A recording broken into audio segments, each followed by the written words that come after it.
Welcome back, everybody. This is part 4 of our How to Record a Song for Beginners series. Quick recap, in the first video we went over how to get set up, getting an interface.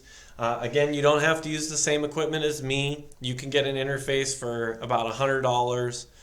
That would be a simpler setup. I have a little bit more complex of a setup because I use Pro Tools to do my mixing for band rehearsal. If you guys want to see a video of my whole setup, let me know in the comments and maybe I'll make a video going through all of that. The second video, we went through getting your drums recorded. We did MIDI drums with the MIDI keyboard, and we also mic'd up the drum kit and recorded that way. And then our last video, we went over adding bass. And again, we did a MIDI bass using the MIDI keyboard. And then we plugged the bass directly into the interface and did it that way as well. So in today's video, we're going to focus on now adding the guitars to your tracks and getting those kind of mixed, the next step in the song making process. And I'm going to show you guys a couple different ways that you can do that. If you guys have an amp and a mic at home and you want to mic up your amplifier and hook the microphone into your interface, you can do it that way. Or another good way of doing it is just plugging your guitar directly into your interface and using what are called virtual amps. The nice thing about using virtual amps is, you know, maybe you live in an apartment and maybe it's the only time that you have to do this is late at night. So this way, you know, you don't have to worry about having to crank your amp up to get the right kind of sound. You can do it all in the software. I'm also going to go through and show you guys some rules of thumb that you want to follow while you're recording guitars so you can kind of get a really good sound out of it and make sure that both guitar parts, if you have two, will pop and sound really good in your final mix. Now, if you guys are just joining us and you haven't seen any of these previous videos, I will leave a link right here to the playlist so you can kind of jump to the beginning and get all caught up on where we are now. And with that, if you guys are ready, let's jump into Pro Tools and get these guitar tracks recorded. Okay, so we're back in Pro Tools, and what we're going to do is we're going to make a new track for the guitar. So I'm going to put this down here. We're going to go to Track, New, Mono Audio Track. We're going to click Create. And then we're going to select input number 1 because that's what I have it plugged into on my interface. And you're going to want to plug directly into your interface and make sure that you have instrument selected.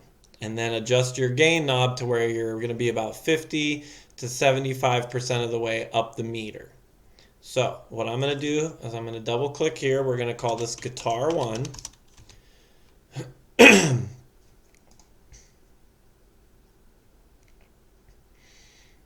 Okay, and then I'm going to hit Record Enable, and I'm going to turn this on, and I'm going to play a couple of notes and make sure that I'm about 50 to 75% of the way up the meter.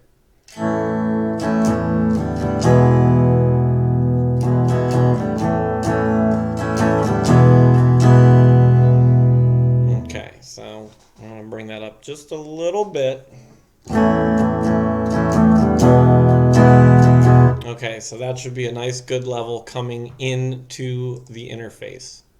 So now what we're going to do is I'm going to use a free plugin, and this is called 11 Lite.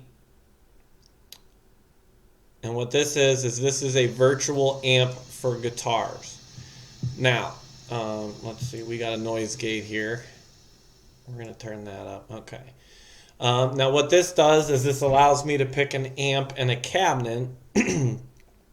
So what I'm going to do here, I think I'm going to use this guy. I'm going to turn the gain down a little bit, turn this up a little bit, and let's see how that sounds. Alright,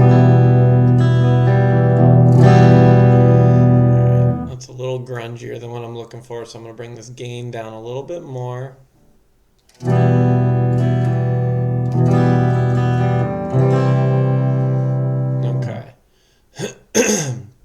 Now, whenever you're using a virtual amp, it's very important to make sure that after using the amp that your levels are still where they need to be. So, see, we're we're getting a little high, so what I'm going to do is I'm going to turn this master down a little bit, and let's see where that brings us. Bring that down just a little bit more. Right there. Okay, so now we have a good level coming out of the amp and into our track here. So we're still between that 50 to 75%, so we know we'll have a nice good level. Okay, and one thing to pay attention to before I start recording is I want to make sure that I mute this guitar scratch. I'm going to turn the bass, I'm going to turn the bass volume down a little bit just so I can hear the guitar. And then record enable here. I have a 1-bar count in, and then I can start playing. Now again, you want to make sure to play through the entire song, even if you make some mistakes, and you can kind of go back and re-edit those or take parts from other sections that are the same thing and kind of copy and paste it. So I'm going to get this started.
Okay, now that we've recorded all that, I already know this loop right here was my favorite one. I made the least amount of mistakes, so I'm going to Control C, and I'm going to copy that. And then what I'm going to do is delete everything, and then I'm going to hit Control V, and then I'm going to hit Control D and duplicate it. So now let's go back and listen to how this sounds.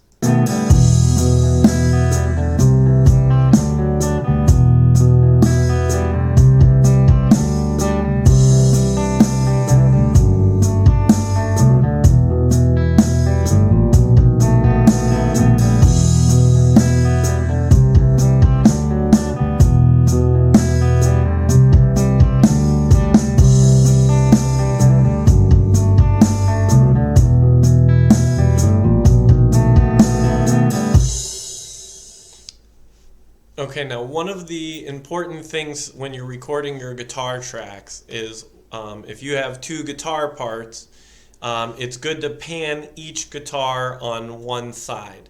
And this kind of brings some width to your mix. Now, if you just have one guitar part, you can try recording it twice through, and then this way you can kind of have one on each side, and then when you do the second guitar part, maybe play with a different guitar or use a different, amp setting or cabinet setting, so you're a little bit different but still complementary to the original guitar track. And this way, when you separate the two on left and right, you'll get more of that feeling of width because they're not going to sound exactly the same. And that little bit of difference with them complementing each other is going to make your guitars really pop and kind of bring some depth into your mix as well. So for this song, what I'm going to do is there's a lead part that's played over the part that I just recorded. So I'm going to go back and I'm going to choose a different amp setting on the virtual amp and basically make a different guitar sound and then play the lead over top of what I already have. So let's do that. Okay, so what we're going to do now is we're going to add a new track for the other guitar. So this is going to be another mono audio track, and we're going to save ourselves a little bit of time here. So first we're going to call this Guitar 2. We're going to click OK, We're going to go back to input 1, and then if you hold Alt and select this 11 light, we can drag this and it's going to bring it down to this one. Now we're going to try to get a different sound out of this, so I'm not sure what I'm going to try out here yet. Let's play around with a couple different things.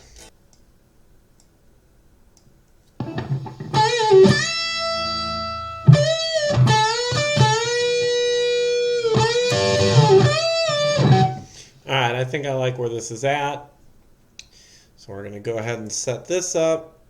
Now what I'm going to do is the first guitar I'm going to pan all the way to the left. And then this one I will pan all the way to the right. I'm going to turn the original guitar down a little bit. And then I'm going to get record ready. And then I'm going to do this.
Okay, so I know the first half of that was not very good, so what I'm going to do is I'm going to take the second half and I'm going to hit Control C.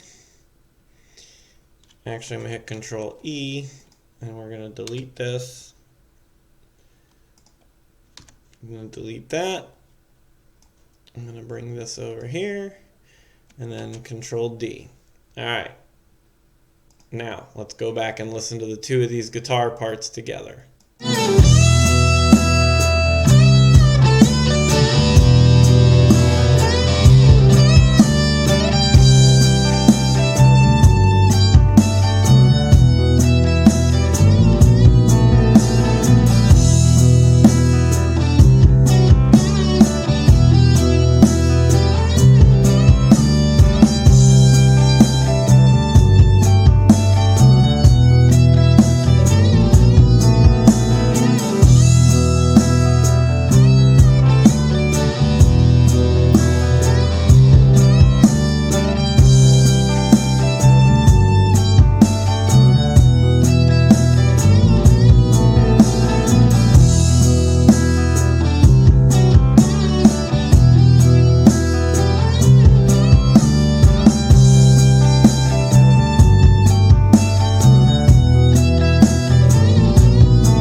Okay, perfect.